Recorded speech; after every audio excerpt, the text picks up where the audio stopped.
ರಾಜಿ ಯಾವ್ದರ ಬಜ್ಜಿ ಮಾಡಪ್ಪಿ? ಅಯ್ಯ ಬಜ್ಜಿ ತಿನ್ಬೇಕು ಅನ್ಸಾಯತ್ತೆ ನಿಮ್ಗೆ ಅತ್ತಾಡ್ರ ಹಂಗಾರ ಗೊಂಜಾಳದ ಬಜ್ಜಿ ಮಾಡಿ ಕೊಡ್ತೇನಂತ. ಫಸ್ಟ್ ನಾ ಅದಕ್ಕೆ ಏನ್ ಮಾಡ್ತೇನಂದ್ರ ಒಂದ್ ಪಾತ್ರೆ ತಗೊಂಡು ಅದಕ್ಕೆ ಹಿಂಗ್ ಸುಲ್ದಿದ್ದೆಲ್ಲ ಗೊಂಜಾಳ ಹಾಕಿ ಇದ್ರ ಜೊತೆಗೆ ಉಳ್ಳಾಗಡ್ಡಿ, ಮೆಣಸಿನ್ಕಾಯಿ, ಬೆಳ್ಳುಳ್ಳಿ ಮತ್ತೊಂದ್ ಸ್ವಲ್ಪ ಕೊತ್ತಂಬರಿ ಹಾಕಿ ಒಂದ್ ಬಟ್ಲ ಹಸೆ ಕಡ್ಲಿ ಇಟ್ಟು ಒಂದ್ ಬಟ್ಲ ಕಾರ್ನ್ ಹಿಟ್ಟು ಹಾಕಿ ಈಗ ಒಂದ್ 2 ಸ್ಪೂನ್ ಆಗುವಷ್ಟು ಒಣ ಖಾರ, ರುಚಿಗೆ ತಕ್ಕಷ್ಟು ಉಪ್ಪು, ಒಂದ್ ಸ್ವಲ್ಪ ಅರ್ಶಿನ ಪುಡಿ ಹಾಕಿ ಇದನ್ನೆಲ್ಲದನ್ನು ಚಲೋ ಹೊತ್ತಂಗ ಮಿಕ್ಸ್ ಮಾಡ್ಕೋಬೇಕು.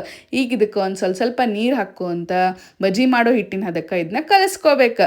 ನೋಡ್ರಿ ಹಿಂಗ ಕಲಸಿದ ಮೇಲೆ ಇದನ್ನ ಒಂದ್ 5 ರಿಂದ 10 ನಿಮಿಷ ನೆನೆಯಾಕ್ ಬಿಡ್ಬೇಕು. ಒಂದ್ 10 ನಿಮಿಷ ಆಗಿಂದ ಒಲಿ ಮೇಲೆ ಒಂದು ಬಾಳಗಿ ಇಟ್ಟು ಅದಕ್ಕೆ ಒಂದ್ ಸ್ವಲ್ಪ ಎಣ್ಣೆ ಹಾಕಿ ಎಣ್ಣೆ ಕಾದಿಂದ ನಾವೇನ್ ಹಿಟ್ಟು ಕಲಸಿಟ್ಕೊಂಡಿರ್ತೇವಲ್ಲ ಅದನ್ನ ಒಂದ್ ಸ್ಪೂನ್ ತಗೊಂಡು ಹಿಂಗ ಎಣ್ಣೆ ಒಳಗ ಬಿಡ್ಬೇಕು.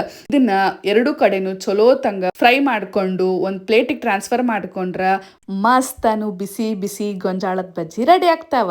ಬರ್ರಿ ತಗೋರಿ ತಿನ್ರಿ ಹೆಂಗಾಗೈತಂತ ರುಚಿ ನೋಡಿ ಹೇಳ್ರಿ.